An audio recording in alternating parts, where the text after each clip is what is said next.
Hello, this is Property Matters, a weekly catch-up on the world of property, supported by Fairview International Property Consultancy and auctionproperty.co.uk. And we're live every week on YouTube, Facebook, LinkedIn, and our website, propertymatterstv.co.uk. If you're watching on the website, leave us a Google review. And if you're watching on the socials, get involved in the conversation in the comments section below. Our email address for any discussion topics is hello@propertymatterstv.co.uk. There's a podcast version of the show every Monday morning at 10 a.m. And if you'd like to take part with that, then all you've got to do is to find it wherever you're getting your podcasts from on a weekly basis. So let's take a look at this week's property news with our property expert, Joe Joshi. Hi, Joe. Yes, good morning, Paul. Good morning to all our viewers and listeners. Property market is forever evolving, and there's plenty to talk about of all the things that the new regime keeps bringing in or is trying to suggest.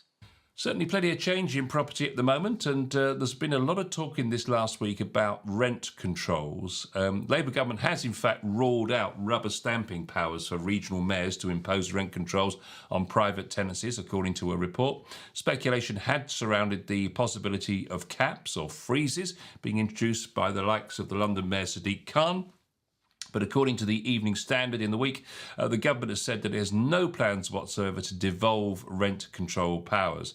The newspaper also quotes a spokesperson from the Ministry of Housing, Communities and Local Government as saying that there have been no conversations with the Mayor of London about introducing rent controls.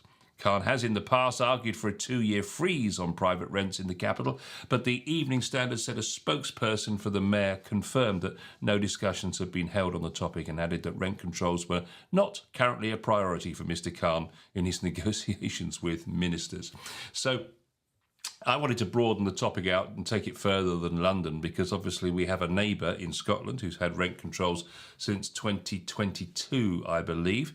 And it's an interesting point, isn't it? Because obviously you would think, well, on the face of it, you'd think, yeah, that's a good idea because it's protecting those that are struggling to pay rents, and rents will be manageable. And there will be some kind of conscience in place to stop landlords ripping people off. But I'm guessing from what I read and from what you're going to tell me, they don't quite work like that, does it? Yes, good morning. So look, the interesting subject for me and from my point of view, Paul, first of all, I find it really quite bizarre that anybody, London Mayor or anyone else, would like to impose rent controls on something that actually doesn't belong to them in any shape or form. People buy a buy-to-let property, they buy it as an investment, and the idea is that that's going to get the best return on their investment. And if that means getting the best market rent for their property, that's what they're going to go out there and do. And they're just not, there for the Mayor of London or any other mayor or any other person to direct them and give them a direction of what they can and they can't charge as a rent for their privately owned property. It's privately owned if it's cash paid outright, and it's privately owned because they have a mortgage on it. So it's the only other person that has any stake in that particular property is the lender, and of course the person that has taken the mortgage out. So I find it bizarre to think that there's ever even a strange thought in anyone's mind that, somebody can tell you what you can and you can't rent your property for. Imagine me coming to your place and saying, by the way, you're restricted, you're only charging 1,500 quid when you think you can get 2.5 grand for yours, because that's what it is. Well, why would you want to do that? You might as well not have the asset. And it has two strings to that. One is, of course, it's your property and you should be able to charge what you like. And secondly, the more they impose such silly ideas that they come up with, more people in the buy-to-let market or in the rental market will walk away from it. And that means that there's a massive void, a massive hole in available properties for people who are willing to rent, who need to rent. And the government and all successive governments, including the ones before, and I'm pretty certain the one that's in incumbent route now, are never going to really achieve these fantastic targets of building houses that they want to. So I believe that they actually are really not in a position to state that. And the sheer idea of somebody telling you that you can and can't do or increase their rent is just absurd to me. So from my point of view, I can't see where that would take them, where it would actually take the market, and what would potential landlords think if somebody was going to impose a limit on what you can rent a property for. Well, from what I've been reading around and from experience of rent controls in other areas, there's a number of factors here. Firstly, landlords on the face of it go, well, if you're going to control my rent, I don't want to be doing it. So a lot of people back out and sell the properties. So that means there's less in the rental pool in the first place. And as we've seen, a lot of those are being bought by first-time buyers now. So that means less rental properties. The other fact that I hadn't really accounted for was that when good landlords, of which the vast majority are, and let's not forget that because we keep hearing in the media that most landlords are evil, but the fact of the matter is that they actually invest, certainly between tenancies or even during, with new, say, white goods, or they might put in a nicer kitchen, or they will upgrade the flooring or the insulation or something. And because when they're making a profit, they see the opportunity to invest in that building to get a greater profit because they can put the rent up. So as a result of that, the property quality goes up. And of course, under rent controls, what happens is the property quality stays the same, but is wearing out and getting older, so therefore deteriorating. And the truth of the matter is that the investment in the property doesn't happen. And furthermore, the houses that are likely to be under a rent control are older houses which have a poorer EPC rating and so on. So the chances of then getting up to an EPCC and all the rest of it that we've been talking about for years is not going to happen. So the quality of the stock goes down, but at the same time, the number of properties reduces. That's right. And the other thing that you got to pick up on that point, Paul, is that it's all very well imposing rent controls on other people's assets, private property, private buy-to-lets, private landlords.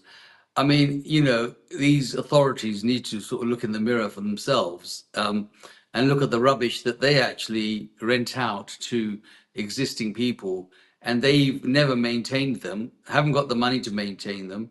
And if possible, where possible, they can get the best rent, they will get that rent. So what's good for the goose has got to be good for the gander, as far as I'm concerned. And I just don't think that councils or mayors or anyone else is in a position to be able to turn around and start to impose any sort of rent freezes, rent controls on something that doesn't belong to them. But they should do that to their own property, their own assets first, and prove, and like you said, prove and improve those assets by upgrading them and making them more lettable. Most people desperately don't want to rent from some of the council properties.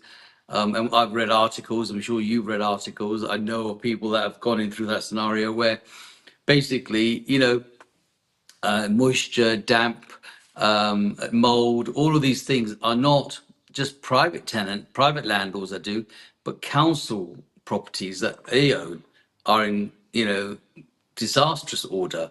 And people turn around and say, I don't want to live here, and they have to rehouse them in another place. You've seen programs, you've seen them on the news, and that's council properties. So I can't see where anybody in their right frame of mind should be even thinking about imposing any kind of rent control. Well, there is some rather damning statistics. There's a sort of lies, and damn statistics or something. But UK data from the Office of National Statistics, the ONS, released on the 17th of April this year, reveals that the largest increase in average rent since 2015 was, in fact, in Scotland, where they have rent controls. They've had them since September 2022, I was right, having increased more than any other country in the United Kingdom. ONS figures showed that during the year to March 24, Average monthly rents in Scotland went up by more than in England. They went up by 9.1% in England, while rents rose by 10.5% to £947 per calendar month. Proof enough, says Good Lord, that that rent control in Scotland has had the opposite effect from what the Scottish Government says was intended. So what they had in place up until last year was, in fact, a process where you couldn't put the rents up mid-tenancy, but you could do it during voids or in breaks. But the law that is proposed, and that may well be reviewed now we have a new government, of course, but they're proposing, Joe, that actually a rent cannot be put up at any time without going to a tribunal to basically say, I want to put the rent up. And then it's a very complicated equation now, which is in place to do that. And that equation is the lowest of three different factors. So, and it comes down to a mathematical equation, which is incredibly complicated and just seems just too difficult and too much pressure. It just seems crazy. No, it's bizarre. And to top that, who's going to pay for the cost of the tribunal? And who's going to actually fund that part of it for just proving a fact that the money that it takes to go to tribunal, get the legals involved, get all that paperwork done, all that time is also has a value, and that value has got to be taken out of the potential rental values or the increase of it. It's bizarre. I think the more they talk about this, the more they think about imposing, the more landlords we're likely to lose. That's my view on it. Just wondering if I can show you that. That is the equation that they use. Lovely. Yeah, it's very mathematical. To work out the calculated amount of rent. So that's just one of the mathematical equations they use. Yeah. It just seems ridiculous, particularly when actually it's had the opposite effect. Rents have actually gone up. So that's an interesting story. So it doesn't look like we're going to get that in the UK, which is probably welcome news. Let's move on to a totally different topic. And this is one that we have covered briefly in the past, but not in great detail. And that's the furnished holiday lets, FHLs as they're known. The planned abolition of favourable tax treatment for furnished holiday lets, which was mentioned in the King's speech, of course, from April next year, is prompting many owners to consider whether now might be the right term to sell or pass on their property to family members, according to the accounting giant BDO. On the 29th of July, the government published the draft legislation to abolish FHL tax regimes. Once enacted, this will mean that from the 6th of April next year, individuals operating those sorts of businesses will lose a number of key tax benefits. Currently, interest accrued on loans for the purpose of furnishing a holiday letting business are treated as a deduction from rental income in calculating taxable profits of the business. From the 6th of April next year, interest for businesses operated by individuals will cease to be an allowable deduction, and relief will instead be given as a 20% tax credit from the individual's tax liability. For 40 and 45% tax rate payers, this will mean a deduction in tax relief for the interest to the 20% rate. As trading assets, capital gains on the disposal of furnished holiday lets assets by individuals currently may qualify for business asset disposal relief, where they qualify gains up to the lifetime limit of 1 million would be taxed at a rate of 10%.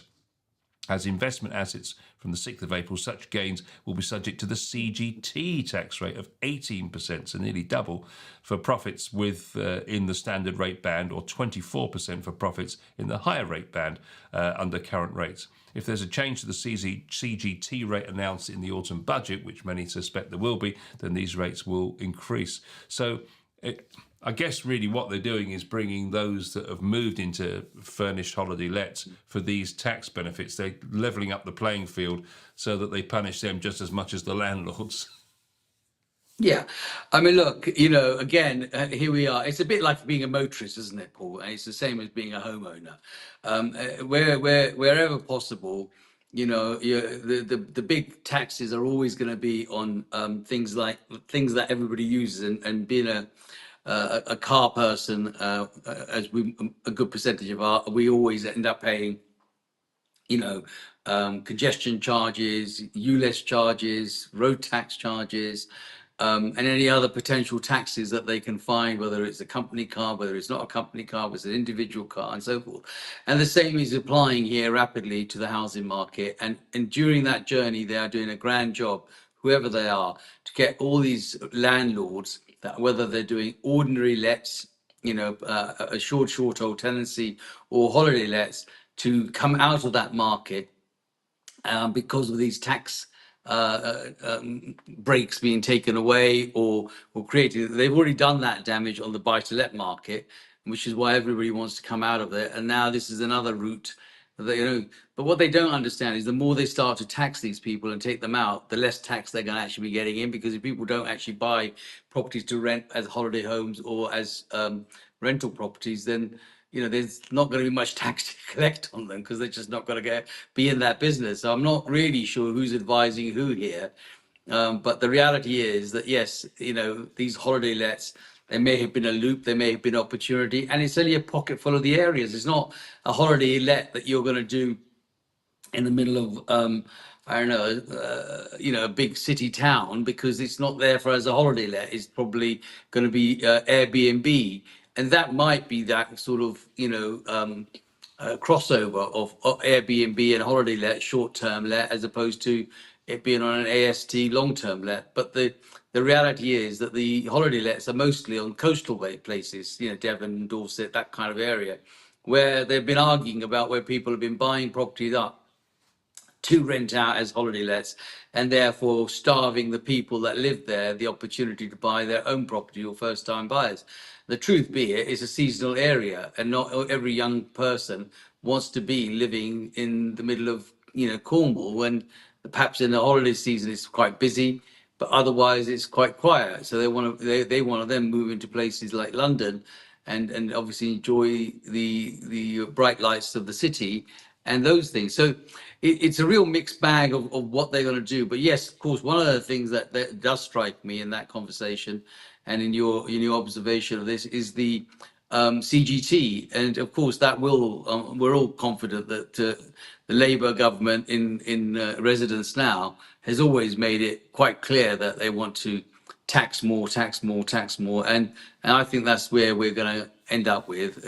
There will be a higher rate of capital gains tax presented, because she's got to find the money to pay for all these other things that she keeps saying that she's got the money to pay. So, it's a vicious circle, but they are going to now talk the property people out of the property side. I don't think they'll do all of them up completely, because where it really causes a problem, Paul, is when people are borrowing money. That's where it becomes a real issue, because to borrow money, even at 5% plus a couple of percent on a buy to let, plus this, plus, people have got to return 10, 12% on their investment. And that is being not achieved at the moment. So that's not making it exciting for anyone to invest into the rental market. And those that have been in there long term, if they've got no mortgage on it, it's a good return. If they've got a mortgage on it, are getting out because the mortgage is costing more than what the income is. BDO advised that if you have a FHL property and you're contemplating making capital improvements, you may wish to do that before the 5th of April next year, so that you can claim those capital allowances, because on the 6th they'll be gone. Only a deduction from profits for the cost of replacing domestic items will be available. And of course, what a lot of people do is they put those profits from their FHL into a pension. So tax relief for pension contributions by individuals is currently limited to contributions of higher of $3,600 or 100% of the net relevant earnings. Currently, profits from FHLs are treated as relevant earnings. BDO advises that from the 6th of April, therefore, these individuals who rely on profits of a furnished holiday letting business to support obtaining tax relief for their pension contributions may need to seek appropriate advice. So I guess really it's important to take proper advice in terms of this, because you have a number of options, don't you? You could continue on investing in the property. If you already own the property, you haven't got a mortgage to pay on it. And if you've got it let out for more than the 105 So 105 days out of 210 available for letting. So if you're part living in it, part renting it out, that's one consideration. But if it's a a 365 days a year available property to let, and you've got it paid for, it's probably still providing you with a reasonable income, I would imagine. Yes, like I said, if it's been paid for and there's no mortgage on it, then yes, it does provide a reasonable income. You know, it's an offset. I mean, put it this way: if you've got a pension or you've got savings, then that particular property will do well. But if you've got a mortgage on it and it's a mortgage of 75% against loan to value, then you're paying out what you're bringing in as a lump sum towards a mortgage payment, and it's that mortgage payment that begins to make it difficult for people to continue in the rental market. They say that one option would be to sell the property before the 5th of April, although the sale may qualify for business asset disposal relief. And even though the headline rate of tax is also now reduced to 24% compared to 28% in the prior tax year, the annual gains exemption has been reduced to $3,000. So it would be sensible to seek advice on your likely tax change before you complete the transaction. Remember that capital gains on property need to be reported and the tax paid within 60 days of completion. And that is a fact, isn't it? Because you have this with properties like, for example, in my situation, in a probate situation, you know, you sell the property, you've got literally 2 months to get that tax bill paid. And of course, it can be significant. Oh yes, and again, you know, they want their money as soon as possible, but equally they are pushing out. You know, my biggest concern is that there is a huge shortage of rental property, be it holiday let, be it ordinary buy rental property, private rental property for people to have their choice, and that has been reduced. And by being reduced, it's actually put the prices of those properties up because supply and demand factor kicked in.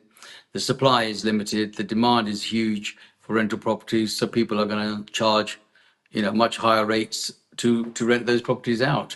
And there, that goes back to our previous story of where can they cap, or what's the point of capping something when basically they're not in a position to cap because there's not enough properties. So I think all of these are going in the wrong way around, dealing with what I think is a situation that feeds the economy, and that is the private rental sector. They talk about the fact that you might be thinking about passing it on to a connected relative.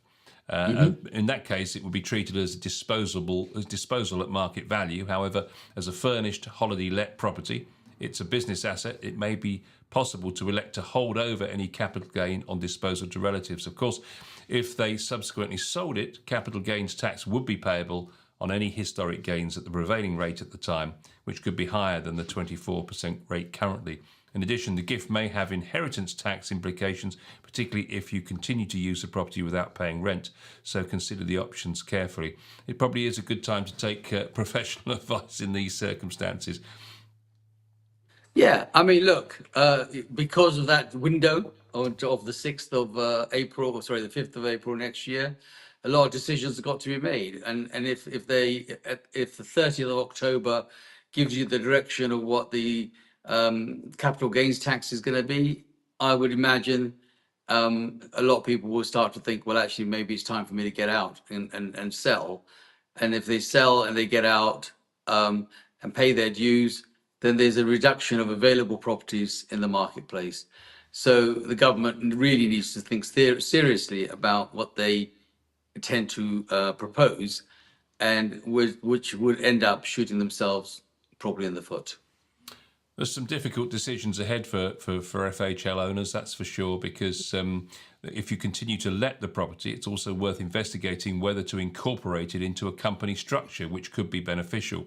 While companies pay only 25% on the net profits and deductions for interest on borrowings can be more cost effective, there can be costs on setting the company up and transferring it into the company, and that could also have issues with any lenders involved. Equally, if you want to withdraw profits, there will be effectively 2 sets of taxes to pay, both personal, of course, and corporate. So incorporating a letting business needs very careful thought. Looks like they've got you whichever way you turn. That's right.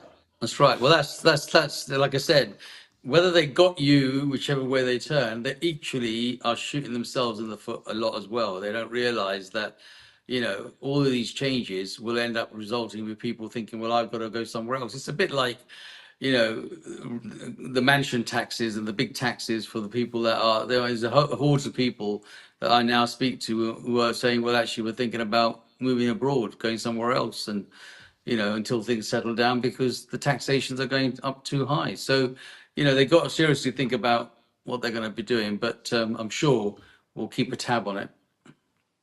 Indeed, we will. Final story of the week then. Nice, simple one, really. News that the National Residential Landlords Association, NALA, is in discussions with Housing Minister Matthew Pennycook regarding the proposed landlord database. It's a move that should be welcomed by many in the private rented sector, according to Phil Turtle, who's the landlord licensing and defence person. Turtle says the initiative could be a potential game changer, offering a more effective way to monitor the private rented sector and potentially ending the need for selective licensing schemes. He says that NALA should back his call for the government to adopt a property licensing model similar to that of Jersey, where the rental property licence costs just £60 for 2 years and all the necessary landlord documents are checked to ensure compliance with rules and laws. This, he says, would mean that landlords in England and Wales would need to provide valid gas safety certificates, detailed floor plans and other required documentation to receive a licence. A database that records all legally required documentation makes it harder for criminal landlords to operate, eliminating the need for selective licensing. What's your thoughts on this one then, Joe? You're smiling. Yeah, it's how a go at landlord week by the sounds of things, Paul. That's why I was smiling, because whichever subject we've covered, they're not doing a grand job in trying to keep their landlord, and this is probably. For our story today, and that's why I was laughing at final nail in the coffin of database.